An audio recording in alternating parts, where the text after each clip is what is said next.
Olá, gente, a paz do Senhor, boa noite. Nós estamos aqui com o nosso pastor Anderson, o qual será entrevistado nesta noite aqui, ou seja, nós vamos bater um papo aqui, porque como vocês já sabem, o pastor Anderson está se despedindo da Jerusalém e está indo rumo a Lagoinha, a de Lagoinha.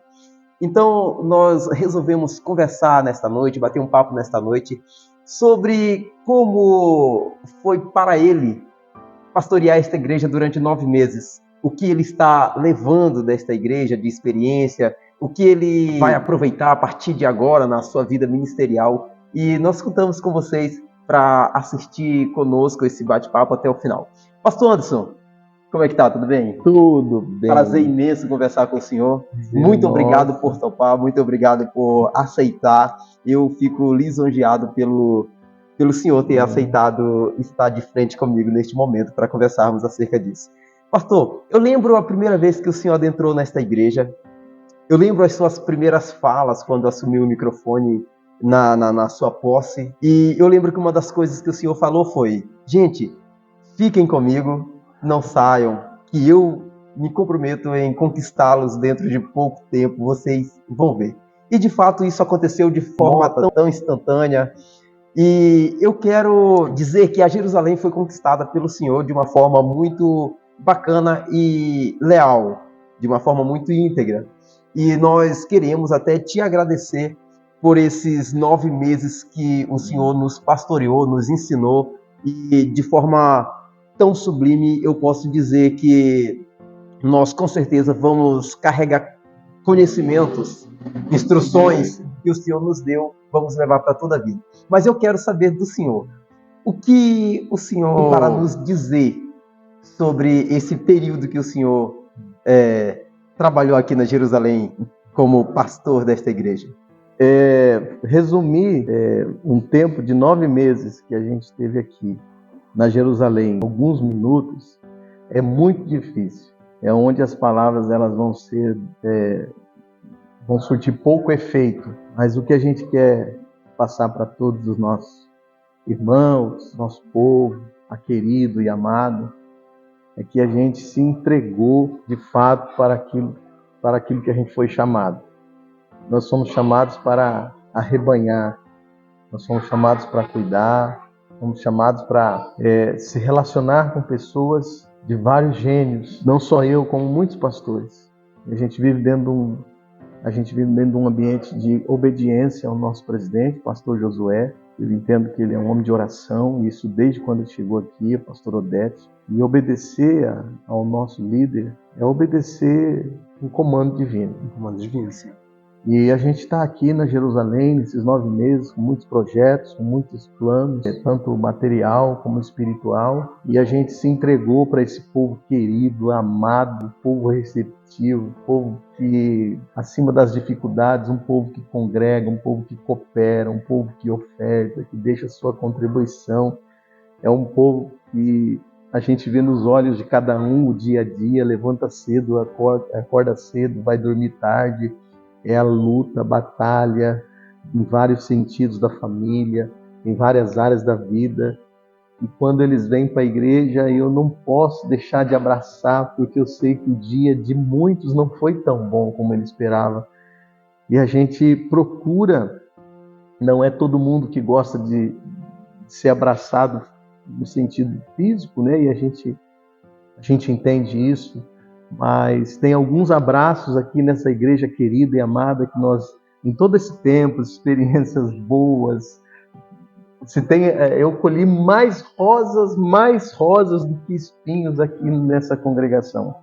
E eu posso levar isso por toda a minha vida como uma igreja que no nosso pensamento, é claro que eu poderia ter ido muito mais além, mas aprove o Senhor de nos levar a outro lugar, vamos nos entregar da mesma forma, mas esta igreja vai ficar guardada em fotos, nas redes sociais, vai ficar gravada nos nossos contatos, mas vai ficar talhada no nosso coração. Esta igreja de Jerusalém. Eu falo isso aqui, a minha esposa também, que ama demais, enfim, vocês viram, e há obreiros, crianças, líderes, visitantes, congregados, uma igreja que dá fruto, uma igreja que faz discipulado, uma igreja que evangeliza, uma igreja que coopera, que congrega, uma igreja viva, uma igreja ativa. Isso aí não tem como esquecer. Uma experiência muito linda que eu tive aqui nessa igreja. Não tenho medo, não tenho vergonha, não tenho receio nenhum de dizer que esta igreja aqui foi uma das igrejas que eu mais me senti assim, bem. Eu acho que eu fui mais pastoreado pela essa igreja do que eu pastoreei eles. Pastor, como é gratificante, eu posso expressar com essas palavras, como é gratificante ouvir essa resposta de uma forma tão enfática pelo senhor do seu período de trabalho aqui conosco. Eu sei que a vida de pastor, ela não é uma vida fixa em uma única igreja, ela é muito transitória. Ela é como ciclos, sempre ciclos. Inicia e logo finda. Inicia e em um determinado tempo finda. Eu gostaria de saber do senhor, como é sempre uma despedida nesse seu mundo de tantas mudanças? Como é para o senhor quando recebe uma notícia, vou mudar? Como é que fica esse coração? Como é que fica essa mente? Como é que o senhor reage a uma mudança? Eu sou muito sincero nas minhas palavras, eu não vou negar para ninguém que se tem uma coisa que, como pastor, eu não consigo me acostumar, é com despedida, né? Porque eu não tenho como eu ser pastor de uma igreja e não ter um relacionamento, não ter aquele afeto, né? E a gente usa essa palavra afeto, mas aquele sentimento de família, de se familiarizar. Não tem como a gente ser pastor e ser mecânico, ser artificial nessa questão. Não tem como. Então a gente se relaciona, a gente se entrega, a gente toma as dores, porque a gente tem que ser assim, né? Tomar as dores que eu falo não no sentido a ponto de prejudicar minha família. A gente toma as dores no sentido de tentar ajudar, no sentido de muito mais em oração. Mas empatia e compaixão. De compaixão, podemos compaixão. Assim. E a gente se colocar no lugar das pessoas. Então é onde a gente se apega, é onde a gente se familiariza. E isso eu acredito que a igreja não pode ser diferente, né? Sim. Como que pode o apóstolo Pedro ser um pastor e ele não se relacionar com a igreja, com os membros? Paulo, o apóstolo, meu Deus do céu, não tem como a gente na Bíblia ver líderes que não se apegou aos seus liderados, né? Atos dos Apóstolos, ele fala muito sobre sempre a despedida de Paulo e que o povo levava ele até a beira do mar, ali onde ele ia pegar a embarcação. E alguns irmãos eles choravam juntos. Quando ele falou de ir para Jerusalém, alguns não quiseram deixar e ficaram muito comovidos, e a Bíblia é bem clara nisso, né? E como Paulo também não era um robô, embora, né, um homem referência para nós sempre, mas ele também tinha os seus sentimentos, né? Então, eu não me acostumei. A gente sabe, chegamos num lugar, eu sei que eu tenho que desfrutar o máximo. Eu sei que tenho que desfrutar o máximo, não sei quanto tempo, não sei qual dia, mas um dia eu vou ter que sair dali.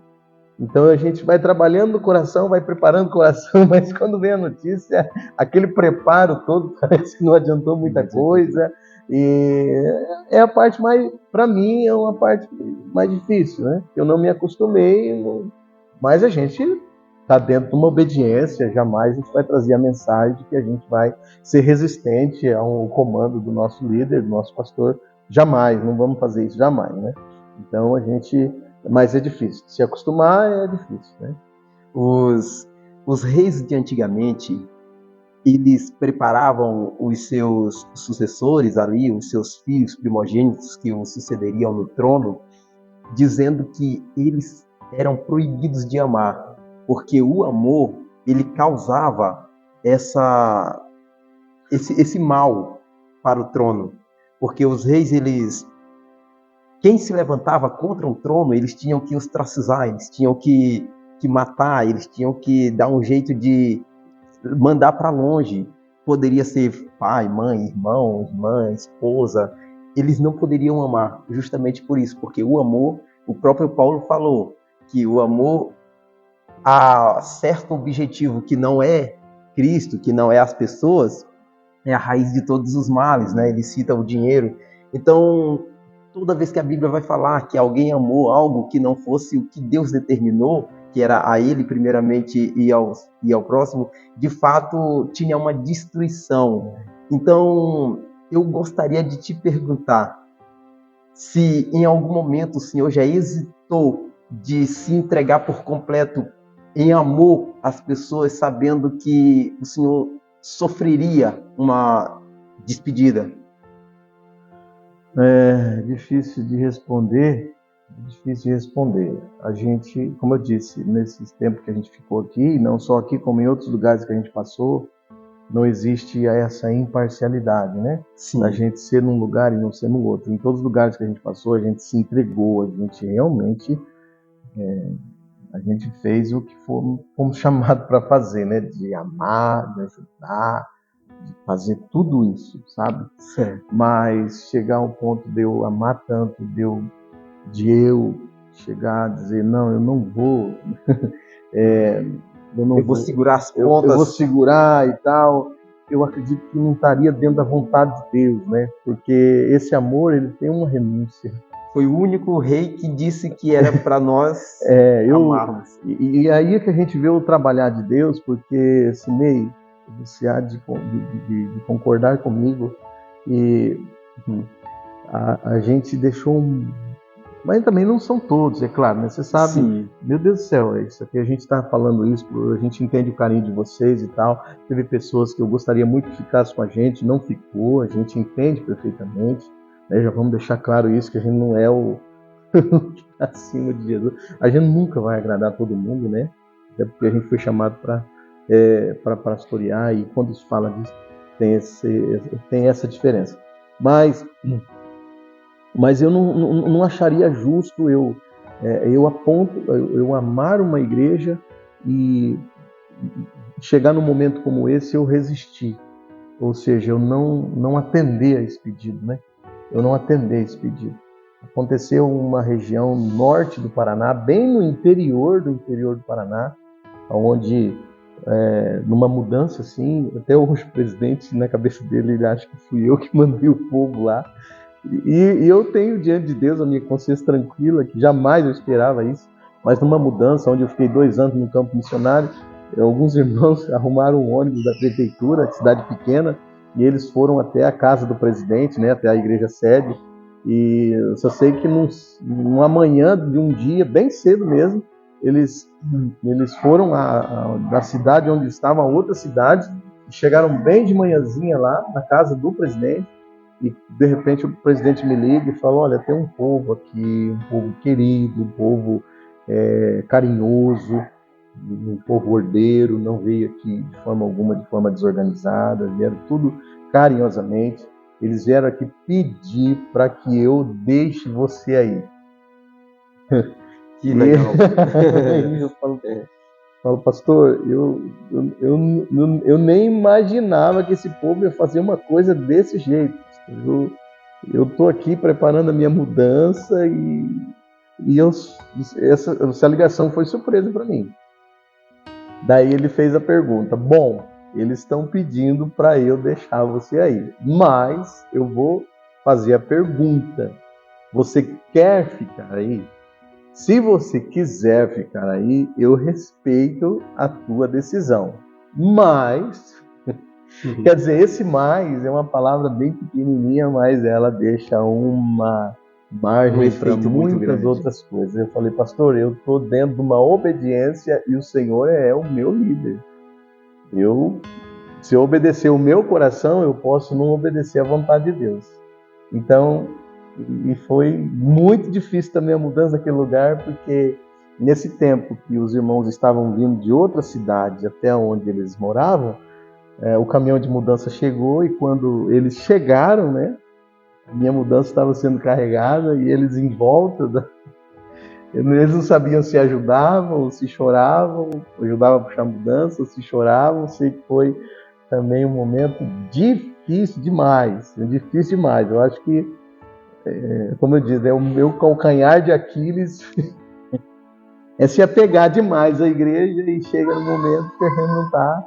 Né? Não sei se essa é a resposta. Eu lembro que uma vez também, como o senhor já sabe, eu sou filho de pastor e nós também já passamos por mudanças difíceis, de segurar essa questão emocional na hora de fazer essa mudança. Porque a gente vai olhando para os irmãos chorando, a gente chorando também, e é difícil de lidar. Só que nesse caso eu era apenas o filho, meu pai era o pastor, então para mim eu não sei muito bem decifrar esse sentimento que vocês sentem, entendeu? Porque além de ser uma mescla de sentimento com emoção, vocês estão diante de uma decisão ali, tanto de Deus quanto dos seus superiores. Pastor, o senhor tem uma personalidade muito, muito legal, muito bacana. Eu gosto muito do teu jeito. Cada um tem uma personalidade. Um gênio, né? Um gênio, entendeu? E o senhor é extrovertido. Me fale um pouco sobre essa sua personalidade, sobre o que o senhor já tira de boas experiências, se o senhor gosta de ser assim, ou se o senhor já tentou mudar o seu jeito de ser para tentar agradar alguém. Eu tentei mudar já, muitas vezes eu tentei mudar. Às vezes eu comentava com a minha esposa, quando hoje eu vou me comportar, vou ficar certinho, eu vou fazer isso, não vou brincar, não vou... Claro que isso é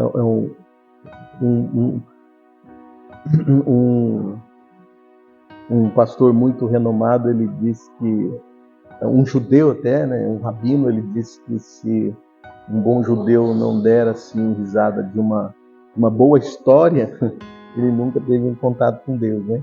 Isso mostra que a gente a questão de ser mal-humorado ou cara fechado, isso não é sinônimo de espiritualidade ou autoridade espiritual. Então, e não vamos, né? E tem que ter o equilíbrio, a gente sabe disso, tem que ter o equilíbrio, é importante. Mas eu penso na vida assim, eu penso assim, ó, problema a gente já tem demais. Todos nós temos problemas, nós temos batalhas que elas duram dias, meses, alguns até anos. Agora, se eu agir pela questão do mau humor ou deixar esse problema me levar como refém, eu vou ter mais um problema. Então, quer dizer, além de eu ter um problema, agora o problema é eu, daí que é o problema. Então, eu tenho as minhas preocupações, eu tenho o meu pensamento assim, mas eu procuro levar a vida, e é da minha natureza isso, entendeu? Se tiver 10 pessoas ou 9 pessoas sérias, né, um gênio diferente, eu não vou conseguir deixar eles me persuadir, mas não é porque eu não quero, é por causa da minha natureza. É a minha natureza. Então, um dia tem um pastor, quando eu morei no Templo Sede uma vez, né, morei no Templo Sede por 2 anos, aqui da nossa igreja sede de Floripa. Aí um pastor, que é muito amigão meu, hoje é presidente, e aí nós fomos em uma outra igreja, né, fazer um trabalho especial. Daí um outro pastor falou: você chamou o Anderson, o pastor antes, para ir junto? Ele falou assim: eu chamei ele para nós dar risada. Mas eu entendi o dar risada dele, ou seja, é alguém que dentro de um ambiente que às vezes não vai ser muito bom, tem alguém que tem um bom humor, e a gente louva a Deus por isso. Eu louvo a Deus, tentei mudar, Deus não me permitiu, e eu acredito que isso não é um defeito, né? Eu acredito que isso não é uma falha, porque a gente é tudo no equilíbrio, é óbvio, né? Tudo é no equilíbrio. Tem ambientes que a gente entende perfeitamente, tem ambientes que... E tem pessoas também que não é de muita brincadeira, mas a gente entende isso sim, é da minha natureza, Então, eu não tem como eu ser tão sério, né, num ambiente onde a gente experimenta e tem contato com a presença de Deus. Então, é da minha natureza. Pastor Anderson, em um mundo tão amargo quanto esse que nós vivemos, eu acho que as pessoas doces, elas têm espaço de privilégio e continue com essa sua personalidade, com esse seu jeito animado, que eu tenho certeza que é muito mais fácil de conquistar pessoas e fazer amizades e seguidores do que pessoas com uma personalidade mais fechada. Óbvio, respeito todo mundo com todo o respeito e educação, porém, eu sou muito mais fã das pessoas que arrancam sorrisos e me roubam momentos de alegria. Eu gostaria de te perguntar algumas perguntas rápidas que o senhor pode responder com poucas palavras. Defina o pastor Anderson para mim. Um cara que eu sirvo a Deus e deixo acontecer da vontade de Deus. Não me entrego às circunstâncias. Um sonho do pastor Anderson. A minha família bem. Um objetivo. Ver meus filhos na presença de Deus. Muito bom. Eu posso dizer que eu gostaria de te perguntar se tivesse uma próxima oportunidade de alguém lhe perguntar: pastor Anderson, gostaria de retornar para Jerusalém? Bora lá! Pastor Anderson, obrigado, muito obrigado. Gente, esse foi o nosso bate-papo com o pastor Anderson. Espero ter próximos. Na Lagoinha do Leste. Na Lagoinha. Deus abençoe, gente.